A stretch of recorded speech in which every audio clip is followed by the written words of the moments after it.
Ratlam Jhabua seat पर आए हैं राहुल जी का आने का है, तैयार है। मेरे साथ उन्होंने जीतू पटवारी दी है जो प्रदेश के बारे में अपने विचार मैं इनसे जानना चाहूँगा कि जिस प्रकार से जीतू भाई कार्यकर्ताओं पर झूठे आरोप लग के झूठे प्रकरण दर्ज किए जा रहे हैं, इस पर आपका क्या कहना है?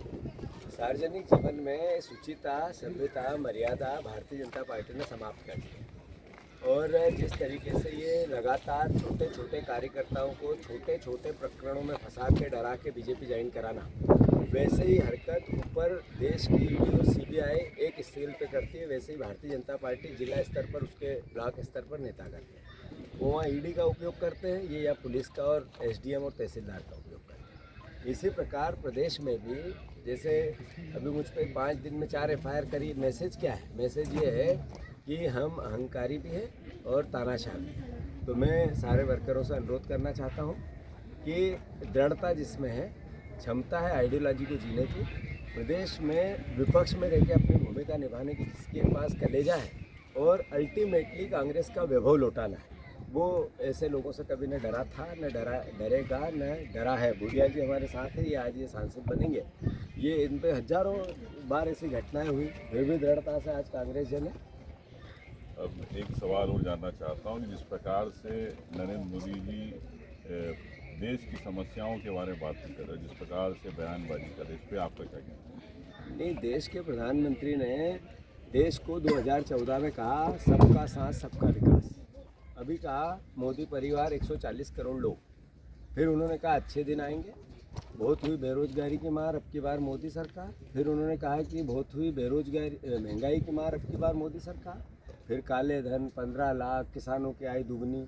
उन्होंने ऐसे ऐसे सपने देश को दिखाए कि देश ने उन पर भरोसा भी किया। एक बात उन्होंने कहा, ना मेरे कोई आगे है, ना कोई मेरे पीछे है, ना खाऊंगा ना खाने दूंगा। तो एक व्यक्ति जिसका परिवार नहीं है वो ईमानदार है, ये मैसेज उनने देश को दिया और देश ने उसको आत्मसात किया।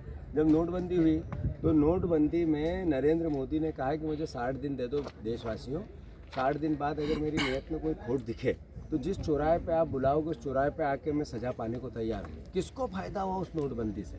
फिर कोरोना, इधर पिता की अर्थी जल रही थी, उधर मोदी जी कह रहे ताली बजाओ तो बेटा ताली बजा रहा था। उधर कोरोना में पूरा परिवार ग्रस्त था, न रेमडेसिविर थे, न ऑक्सीजन था, न बेड था, न डॉक्टर था, न दवाइयाँ थी, और एक न एक आदमी रोज़ मर रहा था साथ ही।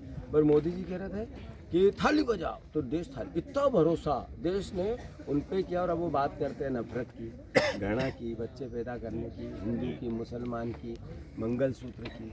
अभी राहुल जी को शहजादे शहजादे बोलते हैं, सोनिया जी के लिए कुछ बोलते हैं।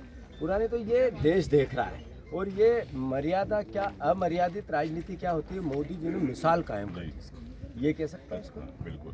एक दूसरा सवाल मैं ये चाहूँगा, प्रदेश के अंदर कितनी सीटें आपको लगता है कि कांग्रेस की रहेगी, कितनी सीटों पर बन पाएगी? मुझे 100% जो बीजेपी ये कहती थी अब की बार 28 से 29 की 29, तो मैं भी थोड़ा सहमता था कि आखिर इतनी बात क्यों हो रही है। अभी इस बार बीजेपी 15 भी पार नहीं करेगी और आधा हिस्सा कांग्रेस का है। हमने हमेशा से कहा था।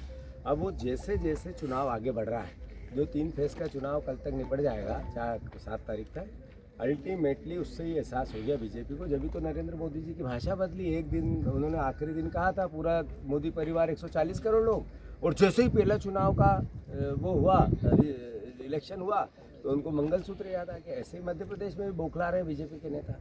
हम पे एफआईआर करना क्या मैसेज है? हमें डराना क्या मैसेज है? हमारे पे अनर्गलन पूरा चुनाव चल रहा है और मेरे खिलाफ उधर मेरे घर पे जाके महिलाएं प्रदर्शन कर रही है। इससे पहले कभी चुनाव में हुआ क्या ऐसा? जो बात जिसका न तिया है न पाचा है न जिसकी जड़ें हैं, उसको लेकर बीजेपी बौखलाहट में है। इसका एहसास ही है कि डरे हुए लोग हरकत कर रहे हैं। अच्छा, एक बात और आती है जीतू भाई की, मीडिया में भी कई बार छपा है कि उमंग सिंघार और जीतू पटवारी में मतभेद है। तो मुझे तो नहीं लगता, मैंने तो कहा भी कई बार कि हम दोनों भाई और कांग्रेस हमें से कर रहे हैं। इस बारे में आप क्या कहना चाहते हैं? बीजेपी का फोकस ये भ्रम, झूठ, पाखंड, कैसे कैसे अफवाहें फैलाओ, सार्वजनिक जीवन में जनता में अफवाह फैला के उनको डरा के वोट लेना। ऐसे ही मीडिया को किसी न किसी रूप की जगह देना कि इनमें मतभेद है, उनमें मतभेद है। अरे उमंग सिंगार जी में हमारे जैसे मैंने बार बार कहा कि मैं प्रदेश का अध्यक्ष, ऐसे ही उमंग सिंगार सीएलपी के नेता है। ये दो चेहरे हो सकते हैं पर नेतृत्व सामूहिक है। हम सब मिलकर कर रहे हैं। हमारे जैसे 20 लोग और हैं मध्य प्रदेश में जो नए हैं, युवा हैं, जिनके अपने महत्व है, जो हम सब मिलकर इस प्रदेश में विपक्ष की भूमिका निभा रहे हैं। तो ये कोई ईगो की बात नहीं है कि पद बड़ी महत्व का विषय नहीं होता, जिम्मेवारी का विषय होता है। तो हम एक हैं, एक थे, एक रहेंगे।